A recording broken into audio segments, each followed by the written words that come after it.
Tervist! Ma ei tea, ma võib-olla ei kuulnud mingit helistamist.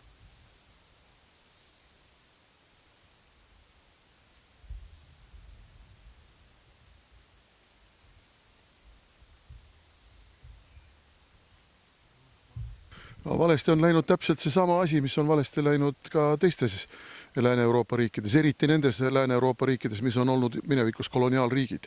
Need riigid on võtnud vastu suurel hulgal immigrante, aga ka põgenikke ja ei ole suudetud taustakontrolli teha ja on lastud kogukondadel kasvada sedavõrd suureks, et kogukonnad elavad oma elu ja praegu, kus maailmas on väga selge islami radikaliseerumine, see radikaliseerumine jõuab ka nendesse riikidesse, antud juhul siis Suurbritanniasse, ja need radikaalid teevad siis neid tegusid, mida nad vanasti oleksid teinud sõjaolukorras, aga kuna praegu on selge, et konventsionaalses sõjas ükski islami rühmitus ega ükski islami riik arenenud lääneriikidega toime ei tuleks, siis on valitud terrorismi tee. No see, et politseipatrulle on rohkem ja võib-olla ka sõjaväelased on tänavatel, see aitab juba alanud terrorirünnaku puhul võib-olla kiiremini reageerida ja terroristid kahjutuks teha väiksema arvu ohvrite hinnaga. Aga see, mida on vaja teha, on vaja täielikku poliitika muutust.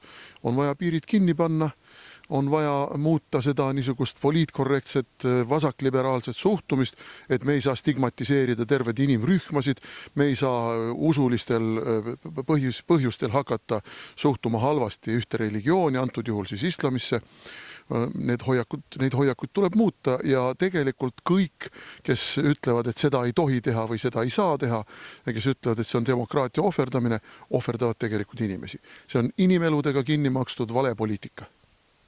Ei, kindlasti ei ole hilja, lihtsalt on vaja poliitilist tahet, et need otsused, millest ma ennist ka rääkisin, piirid kontrolli alla võtta, immigratsioon kontrolli alla võtta, see julm ja jõhker ja alatu inimkaubandus, mis Vahemerel käib, ära lõpetada, inimestesse suhtumine kui õnnetutesse pagulastesse tuleb võtta revideerimisele.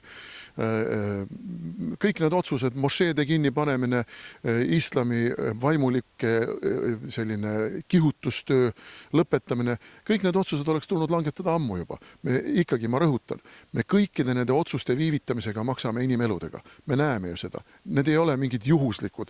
Siis, kui toimus Pariisis esimene suur terrorirünnak ja kõik marssisid seal ja kõik olid Charlie Hebdo'd, siis võis ju veel ette kujutada, et me ei lase ennast siin kuidagi terroristidel mõjutada.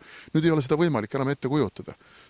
Ja ei ole absoluutselt, see on küüniline ja ebaeetiline, kui öeldakse, et see on uus normaalsus, millega me peame harjuma. Me peame harjuma sellega, et meie tänavatel plahvatavad pommid, me peame harjuma sellega, et inimesed hulka kihutavad autod, peame harjuma sellega, et matšeetede ja nugadega inimesi tapetakse tänavatel, me ei ole nõus harjuma sellega.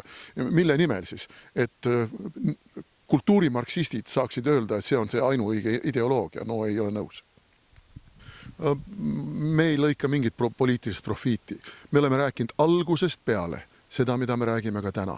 On vaja lõpetada vastutustundetu ja ideologiseeritud poliitika terrorismi ja teatud usulahkude, teatud inimgruppide, immigrantide suhtes. Ja kuni seda ei tehta, me jätkame iga kord, kui midagi juhtub, selle meelde tuletamist, et tuleb muuta poliitikat. Ja siin ei ole midagi pistmist sellega, et me lõikame poliitilist profiiti, vaid siin on konkreetne hoiatus. Me oleme sellest rääkinud aastaid. Ei ole mõtet korrutada, et me ei anna alla. Me oleme juba alla andnud, kui me ei muuda oma poliitilist suhtumist. Seda nad ju ootavadki, et me oleme lollid, kes lasevad ennast nagu lambad tappa.